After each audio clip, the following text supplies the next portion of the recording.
Chapter 6, Lesson 2 of Geometry, and now that we have talked about classifying these quadrilaterals, we want to take a look at the properties of these quadrilaterals in their different categories. You remember that when we classified those quadrilaterals, we had three kind of sections that we put them in, and those were all based upon the number of parallel opposite sides that were parallel. If none of the opposite sides were parallel, it was possibly a kite. If we had one pair of opposite sides that were parallel, we had a trapezoid. And then if we had both pairs of opposite sides that were parallel, we have what we called parallelograms. So in the next two lessons, we want to take a look at the characteristics or properties of these parallelograms in general. And then in the second of these two videos, we'll take a look at the properties of those special parallelograms if we classify them as a rhombus, a kite, or a square. So let's take a look at these properties of these parallelograms. And again, these characteristics are true of all parallelograms that we're going to talk about. So we'll take a look at the sides and the angles first, and then we'll take a look at the diagonals. The first characteristic of these parallelograms is that the opposite sides of the parallelogram are congruent or equal in measure. So not only do we have two pairs of opposite sides that are parallel, these opposite sides also are equal in length. And again, that's a relationship that allows us to write an equation that this side is equal to this side, or that this side is equal to this side. So that's the first characteristic of all parallelograms. The second characteristic of all parallelograms is that the opposite angles of the parallelogram are congruent. So if we were to draw or have our parallelogram here, you'll notice that these angles that are opposite of each other are equal in measure, and these angles here that are opposite of each other are also equal in measure. So we have a second characteristic of this parallelogram is that opposite angles are congruent. All right. Let's take a look at the third characteristic of parallelograms. The third characteristic of all parallelograms is that the diagonals bisect each other.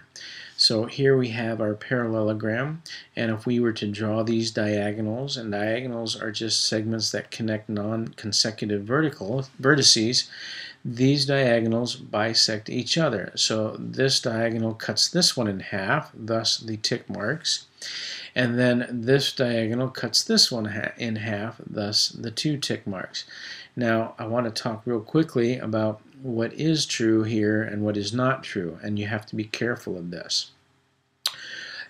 What is true is that because this diagonal has been cut in half, then that segment is equal to this segment. And because this diagonal is being cut in half by this one, that means this segment is congruent to this segment. Now, what it does not mean is that all four of these are equal to each other. And you'll notice that this segment has one tick mark and this one has one tick mark, so those are equal. This segment has two tick marks and this one has two, so these are equal. But what is not true is that this one with one tick mark is not equal to this one with two tick marks.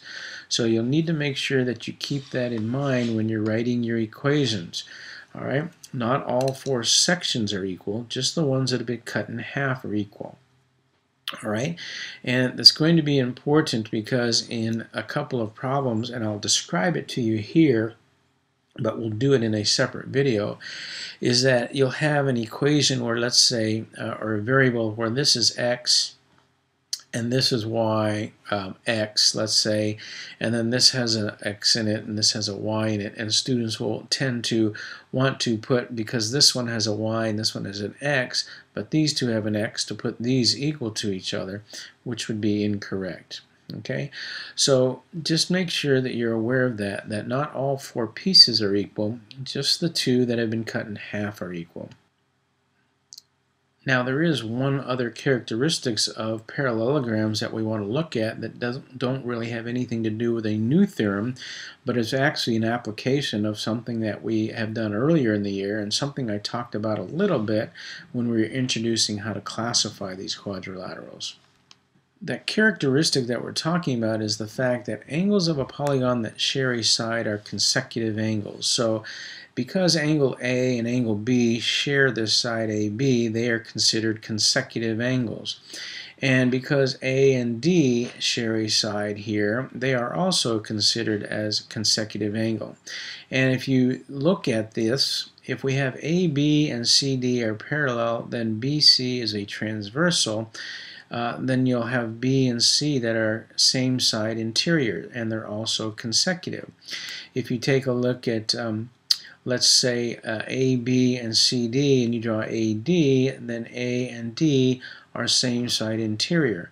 So actually what happens here inside a parallelogram, these consecutive angles actually are formed by parallel lines in a transversal, or they are same side interior angles.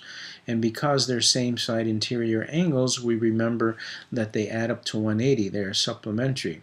So something that we've done earlier in the year is now being used inside this parallelogram, which again allows us to write some equations, allows us to calculate using angle A and B. We simply write the equation that they add up to 180 degrees.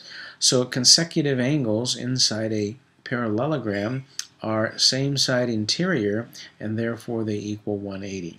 And again, if you think about consecutive, you think about going in order. So if you start anywhere in the parallelogram and go in any directions, you're going to have consecutive angles. So C and D are consecutive, and so are C and B. So C and D add up to 180, and C and B also add up to 180. So we had the opposite sides that are equal, and now we know the consecutive ones are supplementary. So we have a lot of things going on in a parallelogram that are going to allow us to write some equations, which again allows us to determine values of variables. Now, there's not a whole lot that's very difficult about those things we've talked about. It's just some information we have to remember, and again applying those then becomes the geometry part of what we're doing. There is one other concept we want to cover really quickly in this lesson, so let's take a look at that. This final concept that we want to look at really doesn't have anything to do with quadrilaterals, but we'll take a look at it anyways. And the theorem says that if you have 3 or even more than that parallel lines, and you draw a transversal that cuts off equal segments. So first thing we have to know, that's our condition. We need 3 parallel lines that cut equal segments on a transversal. So you'll notice this line here, AE, that intersects these 3 parallel lines, and we have tick marks which tell me that this has been cut into equal parts. Well, if that's the case, then any other transversal you draw through those lines is also going to be cut into equal parts. Okay, so the condition is we have parallel lines, which we can see by these tick marks, and a transversal that's being cut into equal parts. Well, we have that condition here because we have these tick marks. The conclusion then is, if I draw another transversal, it also is going to be cut into equal parts. So BD and DF are going to be equal. All right, a quick example so you can see that in a different way. So here are parallel lines that are given to me. I know that this line, this transversal, is cut into equal parts, 2, 2, and 2. Well, if this line that's going through these parallel lines is cut into equal part, then every other line that goes through those parallel lines is also going to be cut into equal parts. So if this is 2.5, then FG must also be 2.5, and GH must also be 2.5. Again, nothing really complicated about that, so but we will need to apply that in this lesson. All right, so that's going to wrap up all the material or information in this lesson. I will do another video where I'll take a look at some of these examples and you can see how they apply to what you're going to be doing in your homework.